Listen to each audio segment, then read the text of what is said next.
Green in garden, fresh on table. Welcome to Asian Garden to Table. People ask me how much time I spend to maintain a highly functioning garden. I have 2 young kids, a full-time job, and now make gardening videos. My time is super full. Saturday is almost my only day to work in the garden. I have to think really hard to make my garden run by itself without too much care. An automatic watering system is a #1 thing you should have to save your time in your garden. In this video, let's do it together. First of all, we need to know how our vegetables access to water. Usually vegetables' roots drink water from top 6 inches of the soil. For non-climbing vegetables, plant roots usually spread out as wide as the leaves above the ground. So the water provided to your vegetables should not be too deep or too far away. Second, understand different types of drip system and how they work. I have tried these 3 types: soaker hose, pressure compensating line, adjustable drippers.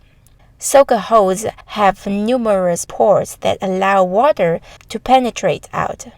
Pressure compensating line contains pressure compensating drippers inserted into the inside wall.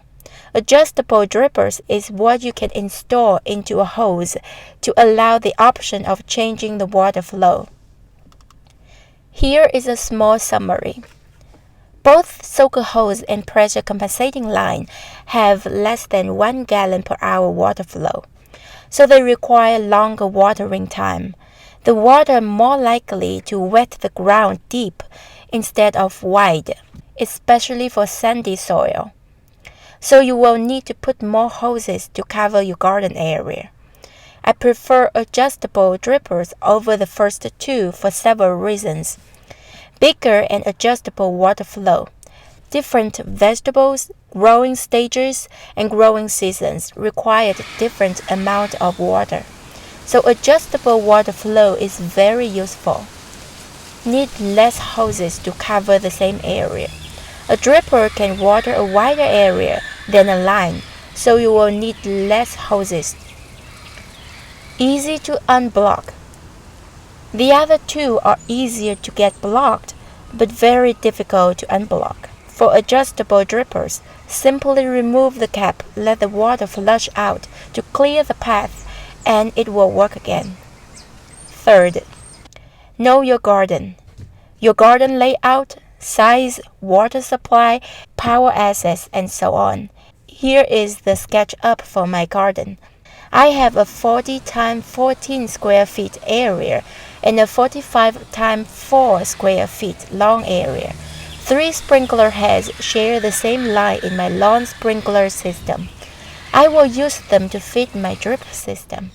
My seed starter rack is located in my garden and will also need water.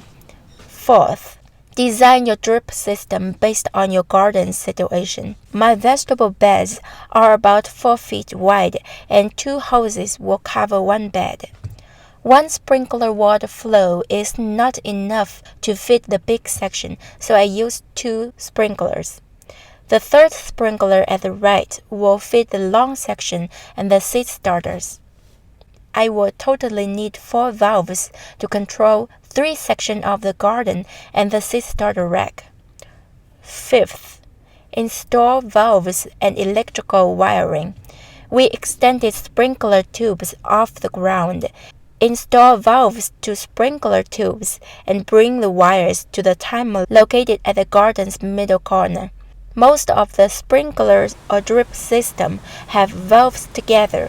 The water gets through the valves and gets distributed into different sections. Choose what fits your condition. My husband helped me to install the valves, wiring, and timer. I'm not good at electrical things. If you are the same with me, go to read the manuals, search YouTube videos, or get somebody to help. Anyway, let's move on. Now I have the water supply and a timer to control it. Let's install the drip lines. Get all the components together: drippers, fittings, and hoses. use the hose punching tool to make holes. The drippers can water the ground well in 2 feet distance, so I punch a hole and install a dripper in every 2 feet.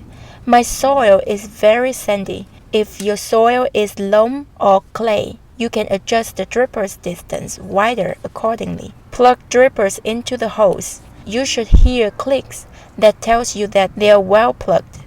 According to your drip line layout, connect hoses together. I prefer these fittings because they are very easy to use. Push hard to make sure it is all the way in.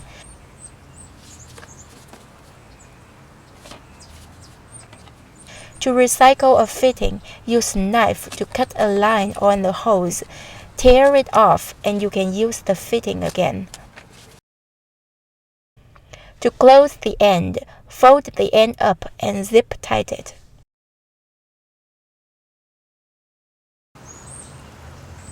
Place the hoses in the garden. Make adjustment if needed.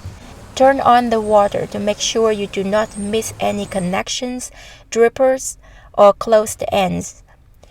Adjust the drippers to get the right flow. Having drip system, you can also use it for watering seedling after transplanting. Plant the vegetables close to the drippers, turn the drips on, and that's it. It will make your gardening so much easier. Plant it, walk away, and come back days later to harvest. There are a lot of videos on YouTube teaching how to install a drip system. Different people do it different way. I hope my little experience is useful to you.